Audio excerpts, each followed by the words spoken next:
किचनमध्ये तुमचं खूप खूप स्वागत आहे। आज मी तुम्हाला पारंपरिक पद्धतीने नागपंचमी स्पेशल गव्हाची खीर दाखवणार आहे आणि नागपंचमीच्या आदल्या दिवशी पूर्वतयारी कशी करून ठेवायची ते दाखवणार आहे। त्याआधी माझ्या चॅनलला तुम्ही नवीन असाल तर लाईक, शेअर आणि सबस्क्राइब करायला विसरू नका।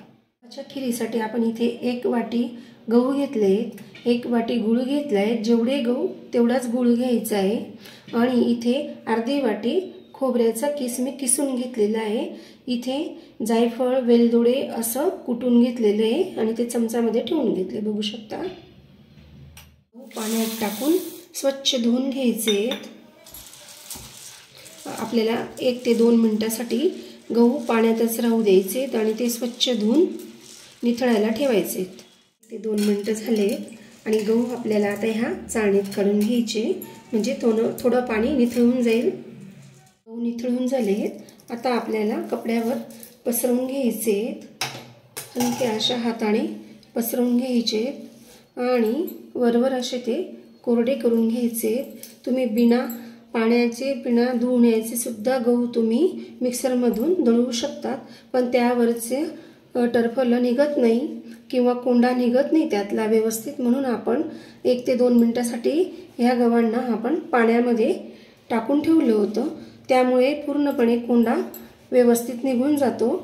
गहू आपण पुसून घेतलेले आहेत आणि आता मिक्सरमधनं वाटून घेणार आहेत। तुम्ही खलबत्त्यात सुद्धा कुटू शकतात, तुम्ही तुमच्या सोयीनुसार गहू दळून घ्यायचे किंवा कुटून घ्यायचे। दळताना मिक्सर डायरेक्ट पूर्ण वेळ चालू ठेवायचं नाहीये, बटन बंद चालू बंद चालू असं करता करता आपल्याला हे गहू मिक्सरमधून दळून घ्यायचे। गहू मिक्सरमधनं दळून घेतले, बघू शकता। अशा पद्धतीने आपल्याला गव्हाची कणी करून घ्यायची आहे, भरडा करून घ्यायचा आहे। आता हे मी सुपात टाकून घेणार आहे। आपल्याला आता हा कोंडा असा सुपामध्ये घेऊन किंवा ताटात घेऊन पाकडून घ्यायचा आहे। कोंडा तर खरं हेल्दी असतो आणि फायबर्स खूप असतात त्याच्यामध्ये, त्यामुळे आपण पीठ कधी चाळून घेत नाही, पण गव्हाच्या खीरीला आपल्याला हे असं करावंच लागतं, तेव्हाच ती खीर छान लागते। बघू शकता किती कोंडा निघालेला आहे आणि जर तुम्ही कोरडे गहू दळले असते तर त्यात एवढा कोंडा निघत नाही आणि खीरीची चव थोडी कमी होते। तर तुम्ही गहू अगदी 1 मिनिटासाठी पाण्यात टाकून ठेवा आणि कापडाने पुसून मिक्सरमधनं वाटून घ्यायचे। सुपामध्ये पाक करता येत नाही त्यांच्यासाठी ही दुसरी टीप आहे आणि ट्रिक पण आहे। तर तुम्ही बघू शकता इथे कोंडा पूर्णपणे वरती आलेला आहे, हे बघा, आणि तो असं गोल गोल गहू आपण रोळत जायचे आणि तो कोंडा हळूवारपणे असा काढून घ्यायचा आहे। जास्तीचा नाही काढला तरी चालेल, आपण बराचसा पाकून घेतला होता।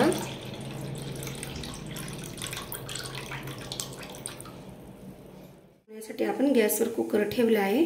आता एका वाटीला आपल्याला 1 वाटी गव्हाला 5 वाटी पाणी घालून घ्यायचे। आता आपल्याला हे गव्हाचा भरडा टाकून घ्यायचा आहे, वाटी गूळ घालून घ्यायचा आहे, वेलची पूड घालून घ्यायची आणि त्यानंतर किसलेलं खोबरं। आपण इथे सुकं खोबऱ्याचा वापर केलेला आहे आणि ओलं खोबरं नसल्यामुळे आपण हे डायरेक्ट शिजवून घेणार आहे, म्हणजे आपल्याला ओल्या खोबऱ्याची चव येणार।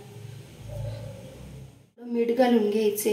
गोड पदार्थांमध्ये चिमूटभर का होईना मीठ घालायचं असतं, म्हणजे पदार्थाला छान चव येते। चमचा मी इथे तूप टाकून घेणार आहे, मिक्स करून घ्यायचे आणि आपल्याला कुकरचं झाकण लावून 8 ते 9 शिट्ट्या काढून घ्यायच्या आहेत। 9 शिट्ट्या ह्या मीडियम गॅसवर काढायच्या आहेत आणि कानोल्याची रेसिपी बघण्यासाठी तुम्ही माझा मागच्या वर्षाचा व्हिडिओ बघू शकता, त्यावर तुम्हाला कानोल्याची रेसिपी मिळून जाईल। पंचमीच्या दिवशी चिरायचं नसतं, कापायचं नसतं, कुटायचं नसतं, म्हणून आपण ही सगळी पूर्वतयारी करून ठेवतो। तर भाजीसाठी तुम्ही कोणती पूर्वतयारी करून ठेवतात, तर मी अशा पद्धतीने पूर्वतयारी करते। तर मी इथे अर्धी वाटी खोबरं घेतले, तीळ घेतलाय, टोमॅटो घेतलाय, कोथिंबीर घेतली, जिरं घेतले आणि धने पावडर घेतली। मी तुम्हाला फक्त इथे मसालाच करून दाखवणार आहे, तो कशा पद्धतीने आदल्या दिवशी करून ठेवायचा। पळी तेल टाकून घ्यायचे, छान गरम होऊ द्यायचे, जिरं टाकून घ्यायचे, त्यानंतर धने पावडर टाकून घ्यायचे आणि परतून घ्यायचे थोडंसं। त्यानंतर यात तिळी घालायची आहे, खोबरं घालायचे आणि आलं पण घालायचे। आपण कांदा लसूण विरहित मसाला करतोय।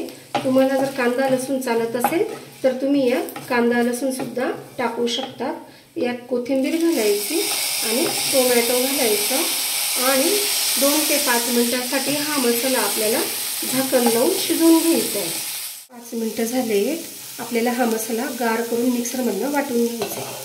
झाल्यानंतर आपण मसाला वाटून घेतला आहे, बघू शकता बिना पाण्याचाच मसाला वाटून घेतला आहे आपण इथे। आता याला फोडणी करून घ्यायचं आहे। मी गॅसवर कढई ठेवली आहे आणि मी इथे 2 पळी तेल टाकणार आहे। तुमच्या घरात किती जणांची भाजी करायची आहे त्यानुसार तुम्ही तेल टाकून घ्यायचे, कारण की त्या दिवशी फोडणी सुद्धा देत नाही भाजीला, तर बरेच जण कच्चा मसाला वापरून आणि त्याची फोडणी तयार आपले। मी नागपंचमीला चण्याची उसळ करते, म्हणजे हरभऱ्याची उसळ करते आणि त्यात मी हिंग भरपूर प्रमाणात वापरते। त्यानंतर आपल्याला हा वाटून घेतलेला मसाला परतवून घ्यायचा आहे। मध्यम गॅसवर हा मसाला छान परतवत राहायचा आहे। छान परतून झालाय, तेलही सुटले। त्यात 1 चमचा गरम मसाला घालायचा आहे। हा कांदा लसूण विरहित मसाला आहे आणि इथे मी काळा मसाला म्हणजे गोडा मसाला घालणार आहे, तर 2 चमचे इथे मी काळा मसाला घालणार आहे। त्यानंतर इथे 1 चमचा लाल तिखट आणि अर्धा चमचा हळद घालायची आहे। हे सगळे मसाले बिना कांदा लसूणचेच आहेत आणि छान परतवून घ्यायचे। मसाल्याचा इतका छान सुगंध दरवळतोय आणि बघा खूप छान मस्त परतून झालेला आहे। त्यात आपल्याला कपभर पाणी घालायचं आहे आणि मसाला एकजीव करायचा आहे।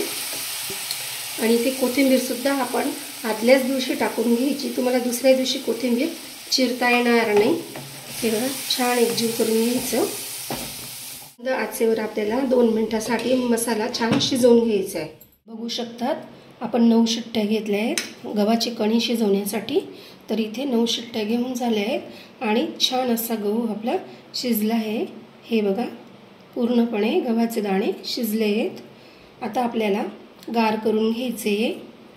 आता थोडी खीर जेवढी लागणार आहे तेवढी एका बाउलमध्ये काढून घेणार आहे, म्हणजे एका भांड्यात काढून घेणार आहे। त्यामध्ये आवडीनुसार दूध घालायचे, म्हणजे तुम्हाला कितपत दूध आवडतं, कमी दुधाची सुद्धा ही खीर छान लागते आणि छान असं मिक्स करून घ्यायचे।